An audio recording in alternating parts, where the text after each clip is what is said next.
ዛሬ በዓለም ላይ የሚኖረው የሰው ልጅ አእምሮ እጅግ በጣም አደገኛ በሆነ ማህበራዊ ቅዠት ውስጥ ወድቋል። አብዛኞቻችሁ በህይወታችሁ ውስጥ ትልቅ ቦታ ላይ ለመድረስ እየደከማችሁ ለምን እቅዶቻችሁ መሃል መንገድ ላይ እንደሚፈርሱ፣ ለምን የጀመራችሁት ስራ ስኬታማ ሳይሆን እንደሚቀርና ለምን በዙሪያችሁ ያሉ ሰዎች የእናንተን ዋጋ ዝቅ አድርገው እንደሚመለከቱት ግራ ገብቷችሁ ሊሆን ይችላል። መልሱ እጅግ በጣም ቀላል ግን ወሳኝ ነው። እናንተ አፋችሁን መግታት አልቻላችሁም። የገዛ ህይወታችሁን ቁልፍና ሚስጥር መረጃዎችን ለሰዎች በነፃ አሳልፋችሁ በመስጠት የራሳችሁን ስነ ልቦናዊ ኃይል በገዛ እጃችሁ እያጠፋችሁት ነው። ይህ የአጋጣሚ ነገር ወይም ዝም ብሎ ተራ አስተያየት አይደለም። ዛሬ በዚህ ጥልቅና ዝርዝር ቪዲዮ ውስጥ በኒውሮሳይንስ፣ በባህሪ ሳይኮሎጂና በታላላቅ የዝግመተ ለውጥ ሳይንቲስቶች የተረጋገጡ ነገር ግን አብዛኛው የሰው ልጅ ባለማወቅ የሚፈጽማቸውን 5 አስደንጋጭ ስህተቶችን አስደምጣችኋለሁ። በሃርቫርድ እና በስታንፎርድ ዩኒቨርሲቲ የምርምር ላቦራቶሪዎች ውስጥ የተረጋገጠ አንድ መርህ አለ። የሰው ልጅ አእምሮ ሙሉ በሙሉ ሊተነብየውና ሊያውቀው የሚችለውን ማንኛውንም መረጃ ዋጋ የማሳነስ የተፈጥሮ ባህሪ ያለበት። ይህ ማለት ስለ ራሳችሁ በዘረገፋችሁ ቁጥር ማህበራዊ ዋጋችሁ ወደ ዜሮ ይወርዳል። ዛሬ በምኞት ወይም በማበረታቻ ወሬዎች ላይ አንቆይም። ይልቁኑ አእምሯችሁን ሙሉ በሙሉ የሚቀይሩ ሰዎችን እንደ ማግኔት እንድትስቡ የሚያደርጉና ማንም ሊንቃችሁ የማይችል ጠንካራ ስብዕና የሚገነቡ 5 ፍጹም ሳይንሳዊና ሎጂካዊ ህግጋትን በዝርዝር አስደምጣችኋለሁ። ይህንን ቪዲዮ እስከ መጨረሻው ሰከንድ ድረስ በጥሞና ካልተከታተላችሁና እነዚህን ህግጋት በአስቸኳይ ካልተገበራችሁ በማህበራዊ ህይወታችሁ ውስጥ ሁልጊዜም የሰዎች መጠቀሚያና ዋጋችሁ የማይታወቅ ሰው ሆናችሁ ትቀራላችሁ። ለሰዎች በፍጹም መናገር የሌለባችሁ የመጀመሪያውና ትልቁ ነገር የእናንተን ትልልቅ የረጅም ጊዜ እቅዶች፣ የንግድ ሐሳቦችና የወደፊት ህልሞች ነው። አብዛኞቻችሁ አዲስ ሥራ ለመጀመር ስታስቡ፣ አዲስ የኢኮኖሚ መስመር ለመቀየር ስትወጥኑ፣ ወይም ትልቅ ስኬት ላይ ለመድረስ ስትጓጉ ለጓደኞቻችሁ፣ ለቤተሰቦቻችሁ ወይም በዙሪያችሁ ላሉ ሰዎች የመናገር ከፍተኛ ፍላጎት አላችሁ። ይህ ባህሪም በሳይንስ ፕሪማቹር ኮግኒቲቭ ክሎዥር ይባላል። የኒውዮርክ ዩኒቨርሲቲ ታዋቂው የስነ ልቦና ፕሮፌሰር ፒተር ጎልዊትዘር ያደረገው የብዙ ዓመታት ጥልቅ ሳይንሳዊ ምርምር አንድ አስደንጋጭ እውነትን አረጋግጧል። አንድ ሰው የወደፊት እቅዱን ለሰዎች በተናገረ ቁጥር የሰዎች አእምሮ ያንን እቅድ እንደ እውነተኛ ስኬት አድርጎ የመመዝገብ ስህተትን ይፈጽማል። እቅዳችሁን ለሰዎች ስትናገሩና ሰዎች በጥሩ ስሜት ሲያደንቋችሁ በአንጎላችሁ ውስጥ ከፍተኛ የሆነ የዶፓሚን ሆርሞን ይመረታል። ይህ ዶፓሚን ስራውን ሰርታችሁ ስታጠናቅቁ ሊሰማችሁ የሚገባው እውነተኛ የሽልማት ኬሚካል ነው።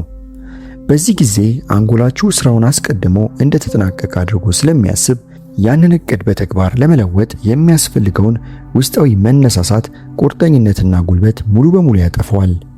እቅዳችሁ ለሰዎች በተናገራችሁ ማግስት ስራውን የመስራት ፍላጎታችሁ በእጅጉ የሚቀንሰው በዚህ ምክንያት ነው።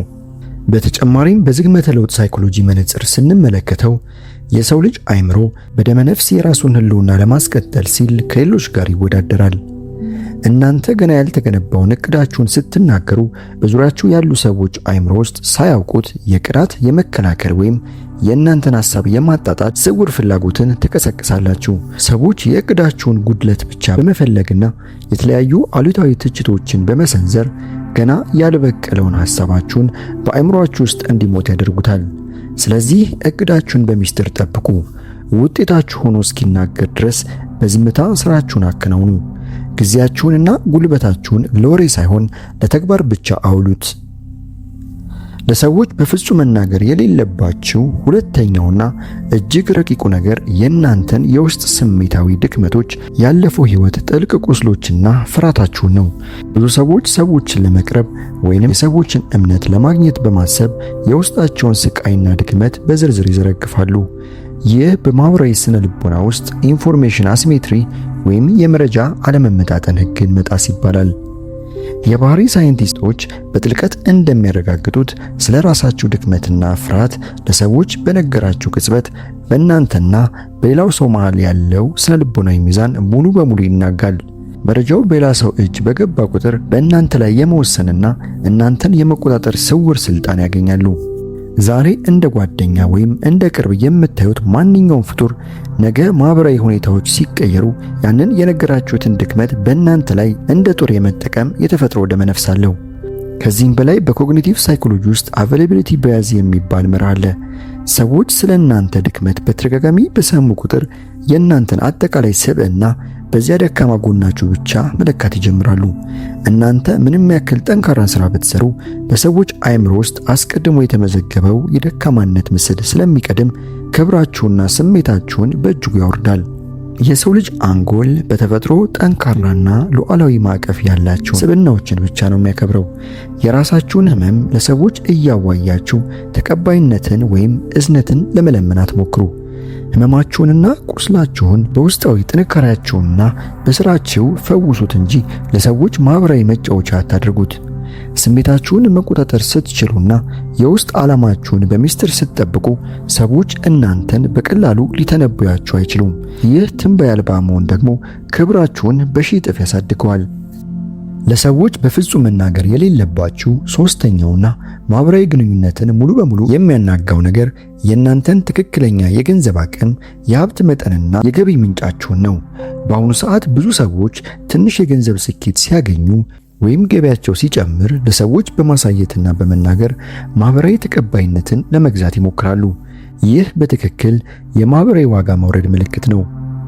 የዝግመተ ለውጥ ሳይኮሎጂስቶች የሰው ልጅ አእምሮ ውስጣዊ አሰራር ሲመረምሩ የደረሱበት አንድ ትልቅ እውነት አለ። የሰው ልጅ አንጎል የተገነባው በሀብት ውድድር ወይም ሪሶርስ ኮምፒቲሽን መርህ ላይ ነው።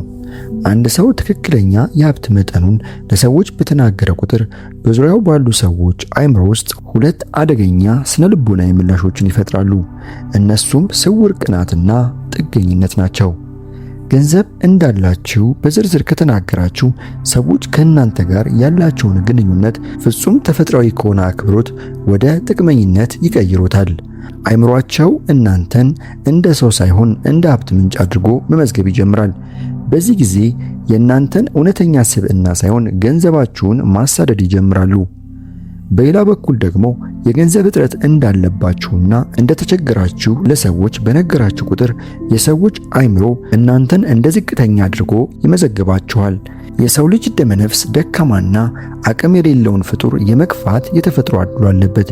ስለዚህ ሀብታችሁንም ሆነ እጥረታችሁን ለማንም አትናገሩ። በኢኮኖሚያችሁ ላይ የምታደርጉትን እድገት በሚስጥርና በጥንቃቄ አከናውኑ።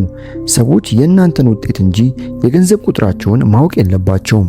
የገንዘብ አቅማችሁ ግልጽ ባልሆነ ቁጥር ሰዎች በእናንተ ላይ ያላቸው ጥንቃቄና ማህበራዊ አክብሮት ሁልጊዜም በከፍተኛ ደረጃ ይጠበቃል።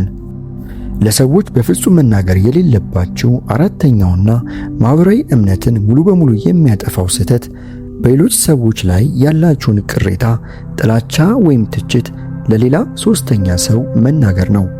ብዙ ሰዎች ተባባሪ ወይም አጋርን ለማግኘት በማሰብ በአንድ ሰው ላይ ያላቸውን ንቀት ወይም ቅሬታ ሌላ ሰው ያወራሉ። ይህ በሶሺዮሎጂና በባህሪ ሳይንስ ውስጥ ትራዲያ ክሎዠር የሚባለውን የማህበራዊ መዋቅር ህግ መጣስ ይባላል። የማህበራዊ ሳይንቲስቶች ባደረጉት ጥልቅ የላቦራቶሪ ክትትል አንድ አስደናቂ እውነታ ደርሰውበታል። እናንተ በአንድ ሰው ላይ ያላችሁን አሉታዊ ትችት ለሌላ ሰው ስታወሩ ያ የሚሰማችሁ ሰው አእምሮ በደመነፍስ የሚሰጠው ምላሽ እናንተን ማመን ማቆም ነው። የሰላ አእምሮ ያለው ማንኛውም ሰው እናንተ በሌላ ሰው ላይ የምታወሩትን ጥላቻ ሲሰማ ሳያውቀው የራሱን መከላከያ ያዘጋጃል። ይህ ሰው ከጀርባ ሌላውን የሚያማ ከሆነ እኔንም በሌለውበት ማማቱና ስሜን ማጥፋቱ አይቀርም የሚል የደህንነት ስጋት በአንጎል ውስጥ ይመዘገባል። በዚህ ጊዜ በእናንተ ላይ ያለው የማህበራዊ እምነት ስሌት ሙሉ በሙሉ ይወድማል። በተጨማሪም በአንድ ሰው ላይ ያላችሁን ቅሬታ ለሰዎች መናገራችሁ እናንተን ያንን ችግር ፊት ለፊት ለመፍታት አቅም የሌላችሁ ደካማ ስብዕና እንዳላችሁ አድርጎ ያሳያል። ጠንካራና ተደማጭነት ያላቸው ሰዎች በአንድ ሰው ላይ ቅሬታ ካላቸው ወይ ጉዳዩን ፊት ለፊት ያወጡታል ወይም ደግሞ ያንን ሰው ያለምንም ጩኸት ከህይወታቸው ሙሉ በሙሉ ያገሉታል።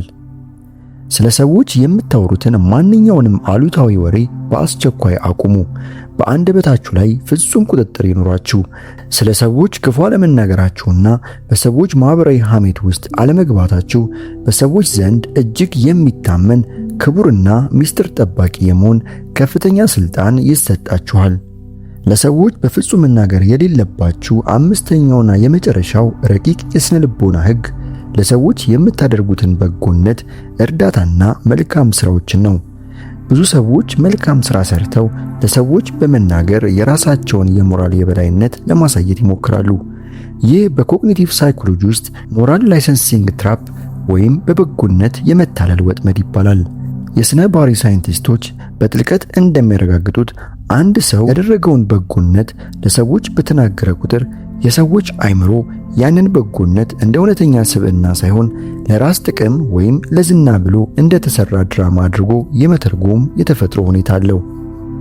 መልካምነታችሁን በራሳችሁ አንደበት ስታወሩ ያደረጋችሁትን መልካም ሥራ ሙሉ በሙሉ ዋጋ ታሳጡታላችሁ። ሰዎች እናንተን እንደ እውነተኛ ደግ ሰው ሳይሆን የሰዎችን ትኩረት ለመሳብ የሚጥር ስብዕና እንዳላቸው አድርጎ ማሰብ ይጀምራሉ። በተጨማሪም የራሳችሁን በጎነት ለሰዎች መናገራችሁ ውስጣዊ ማንነታችሁ ከራሱ እሴት ይልቅ በሰዎች ምስጋና ላይ የተንጠለጠለ ደካማ መሆኑን በተዘዋዋሪ ያሳያል። እውነተኛ ተፈላጊና ኃይለኛ ሰዎች በጎነታቸውን በሚስጥር ያደርጋሉ። እነሱ መልካም የሚያደርጉት የሰዎችን አድናቆት ለመለመን ሳይሆን የራሳቸውን የውስጥ ስነ ልቦናዊ እሴት ለማክበር ብቻ ነው። በጎነታችሁ በሚስጥር በቆየ ቁጥር በውስጣችሁ ያለው እውነተኛ የባህሪ ጥንካሬና በራስ መተማመን በከፍተኛ ደረጃ ያድጋል። ሰዎች የእናንተን ደግነት በተግባር እንጂ በወሬ ማወቅ የለባቸውም። ውስጣዊ ማንነታችሁ ከሰዎች ምስጋና ነፃ ሲሆን ተፈላጊነታችሁና ማራኪነታችሁ ማንም ሊነካው የማይችል ፍጹም የሉዓላዊነት ደረጃ ላይ ይደርሳል። እነዚህ ዛሬ የተማራችኋቸው 5 ሳይንሳዊ ጥበባት ዝም ብለው የሚሰሙ የአየር ላይ ወሬዎች አይደሉም። ይልቁኑ በማህበራዊ ሕይወታችሁ ላይ ሙሉ የበላይነት፣ ነፃነትና ፍጹም ክብር የምታገኙባቸው በተግባር የተረጋገጡ የአእምሮ መሳሪያዎች ናቸው። ከዛሬ ጀምሮ እነዚህን 5 ሕጎች በሕይወታችሁ ላይ በተግባር አውሏቸው።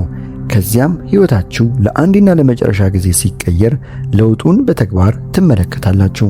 ይህ ቪዲዮ ጠቃሚ ሆኖ ካገኛችሁት አሁኑ ላይክ በማድረግ ለሌሎች እንዲደርስ አድርጉ። በቀጣይም እንደዚህ ያሉ አስተማሪና ሕይወት ቀያሪ ትምህርቶች እንዲደርሷችሁ ቻናሉን ሰብስክራይብ በማድረግ የዚህ ትልቅ ቻናል ቤተሰብ ይሁኑ።